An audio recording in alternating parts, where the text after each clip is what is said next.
une structure un petit peu bizarre. En fait, il y a un mot qui résume assez bien tout, c'est le montage. C'est-à-dire que c'est un objet très composite qui est venu au départ de deux sources littéraires différentes, une correspondance.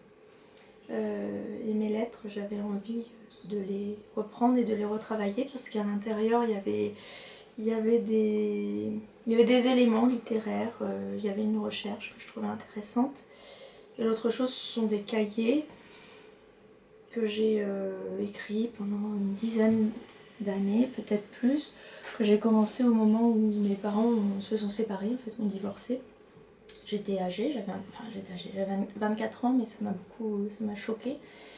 Et à partir de là, j'ai eu envie de travailler ces matières. J'avais pas d'histoire, j'avais pas de personnage, donc ce n'est pas un récit autobiographique. Today n'est pas un récit autobiographique, mais au départ, c'est une envie de reprendre ces matières-là, qui, tant dans la correspondance que dans mes cahiers, abordaient la question de l'errance. C'était très erratique. Et puis celle du manque affectif. À partir de là, j'ai pas cherché d'histoire, j'ai fait un montage en fait un petit peu... je l'ai fait au feeling, je l'ai fait au rythme en fait. J'ai cherché une timide, quelque chose d'humoral pour avoir comme ça des moments de perte et des moments de reprise qui étaient présents à la fois dans la correspondance et dans les cahiers. Et puis ce n'est que très, très tardivement, une fois que ce montage-là me plaisait, en fait, c'était très long, ça a duré des années, j'ai commencé à le faire lire et on m'a dit qu'il y avait de très beaux passages, mais qu'en même temps, je sentais bien que c'était très abstrait. Peut-être que ça n'intéressait que moi, ça racontait pas grand-chose. Et la nécessité non pas d'une histoire, mais d'un sens, au sens d'un sens dramaturgique. Quelque chose qui a un début et une fin.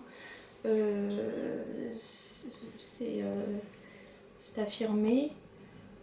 Donc j'ai commencé à chercher quel personnage pouvait correspondre à ce lit d'humeur, en fait, dont j'aimais bien les variations.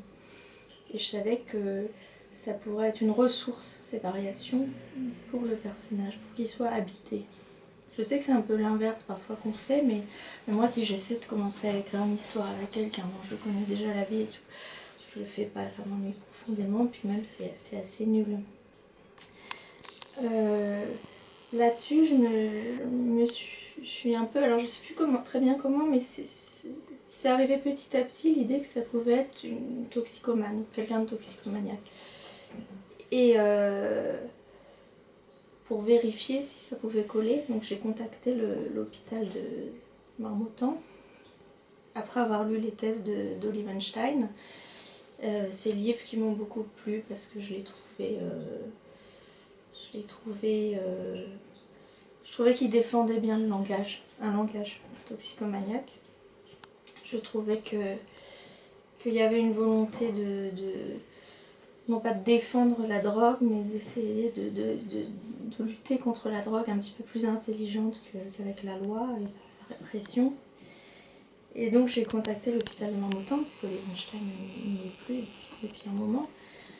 J'ai vu qu'ils faisaient des stages, alors qui étaient des stages de formation pour les psychiatres, mais je leur ai écrit en leur disant que je n'étais pas psychiatre, que en plus ces stages sont coûteux, que je ne pouvais pas les suivre et que j'avais pas d'université qui me soutenait, c'est le cas de le dire. Et du coup, est-ce que je pouvais, alors j'aurais dit qui je suis, quel était mon projet de littérature, est-ce que je pouvais assister à leur stage. Et ils m'ont accepté sans problème. Et à partir de là, il y a eu une sorte de couture, si vous voulez, entre mes premiers textes et ce montage, comme ça, très très intime. Et puis l'arrivée, petit à petit, en apprenant des choses sur la toxicomanie d'un personnage qui me ressemble complètement, mais qui est une projection super radicale dans une situation de manque absolu, voilà, de moi. Donc ça c'est fait, c'est pour ça que c'est très très monté, c'est un drôle d'objet. Et Nausicaa, même son prénom, c'est arrivé tout à la fin, voilà, le personnage. L'expérience du manque, on peut... Enfin, c'est pas la drogue qui crée le manque, c'est le manque qu'elle a au départ qui fait qu'on s'en sort comme on peut. Et il y a des gens qui ont recours à la drogue, il y a des gens qui font d'autres choses, il y a des gens qui vivent le manque. Donc moi, le manque, je sais ce que c'est.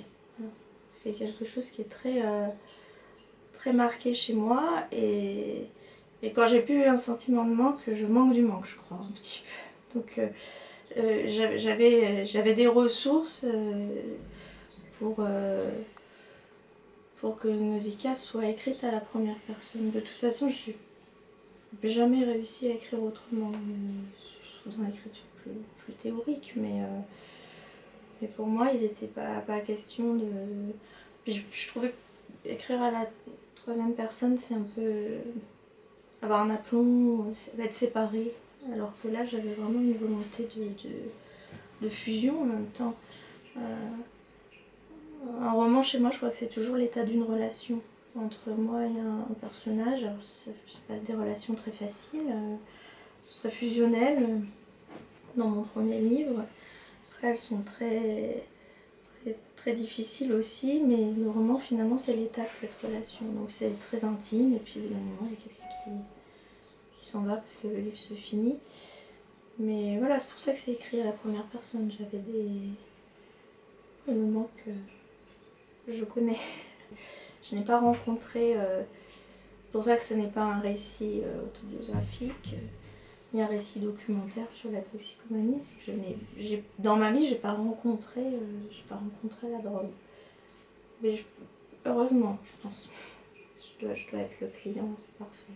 J'ai regardé beaucoup de films, documentaires ou pas, sur la drogue.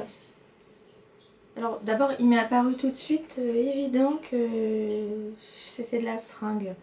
Je n'ai pas réfléchi pourquoi au début, mais je crois qu'on...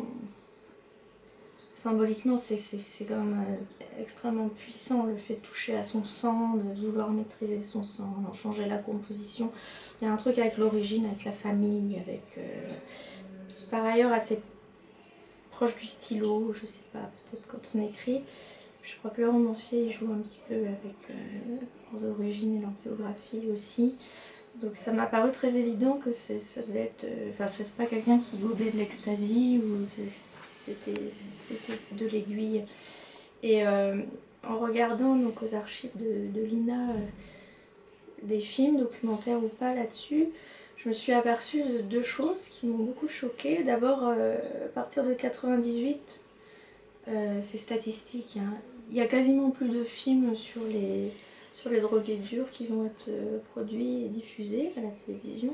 Il y aura des films sur les arrestations, les prises de drogue, les gros bonnets qui vont tomber, qui vont aller en prison. Il n'y a plus de films sur les gens qui souffrent en fait de ça.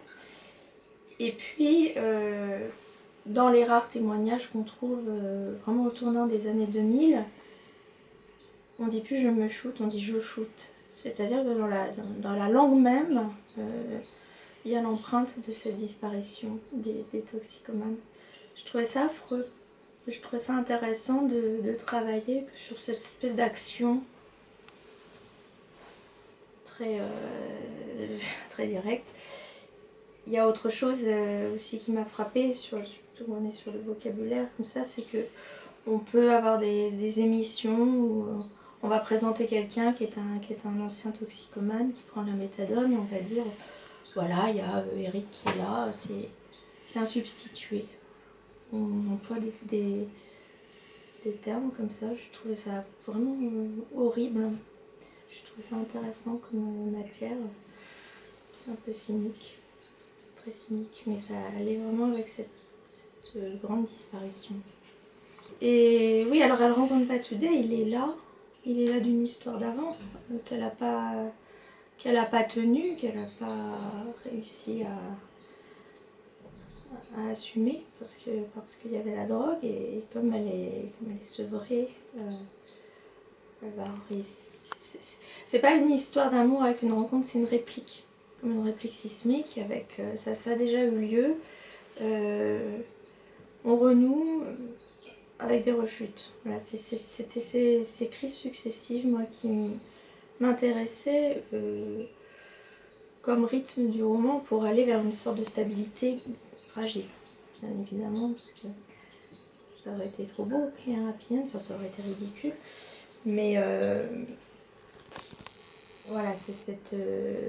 on va rejouer l'histoire un peu différemment et en même temps on sait qu'il y aura beaucoup de points qu'on va de nouveau, beaucoup de carrefours qu'on va de nouveau retrouver et à chaque carrefour on risque de se casser la figure, quoi. Donc il y a elle et il y a... c'est un personnage qui m'est venu très naturellement, j'ai pas trop eu à l'interroger, il est là, il est au courant, ça s'est déjà passé, il se protège. Et il se protège et il accompagne autant qu'il peut. Ça me semble être un personnage assez bien, hein, quelqu'un d'assez humain. Et j'avais envie pour pouvoir complètement être décadente avec elle dans son langage, par exemple retranscrire ses délires. J'avais envie, c'est que j'avais besoin de quelqu'un qui cadre autour. Parce que si on avait mis des zinzins à côté de quelqu'un qui délire, on n'aurait pas... Enfin, c'était pas possible, le livre il partait dans tous les sens, on n'y comprenait plus rien non plus. Donc voilà, il assure une certaine tenue au récit, comme le livre-objet assure certaines tenues parfois de la prose qui peut s'en aller. Voilà, les cadres sont importants pour contenir le tumulte. Ça c'était très important pour moi, j'espère que... voilà, c'est pas du tout un livre sur Cosette, quoi. C'est quelque chose que j'ai beaucoup rencontré en travaillant sur la toxicomanie et en rencontrant aussi des toxicomanes, c'est le sentiment d'abandon. Alors ça faisait écho avec ma propre histoire de mes parents et cette histoire de divorce. Mais je me suis rendu compte qu'il y avait des gens qui parlaient, puis c'était vraiment une histoire qui était très présente. Ils la ressassaient, la racontaient du fait qu'ils étaient abandonnés. Et qu'en même temps, 2 jours après ou l'après-midi même, leurs parents venaient dans des groupes de rencontres, de parole pour les soutenir, pour travailler avec eux. Donc il y avait un dysfonctionnement, il y avait un récit de l'abandon, où les gens étaient persécutés par les idées qu'ils avaient de leurs parents, plus que par les parents eux-mêmes qui étaient plutôt débordés par ce qui se passait. Je ne vais pas les juger, ils étaient bien, pas bien, j'en sais rien, mais en tout cas, c'était l'idée qu'on a de ses parents, la représentation qui persécutait personnes toxicomanes en difficulté. Et c'est vrai que j'ai eu envie de travailler là-dessus. Alors après, je voulais pas, c'était quelque chose de...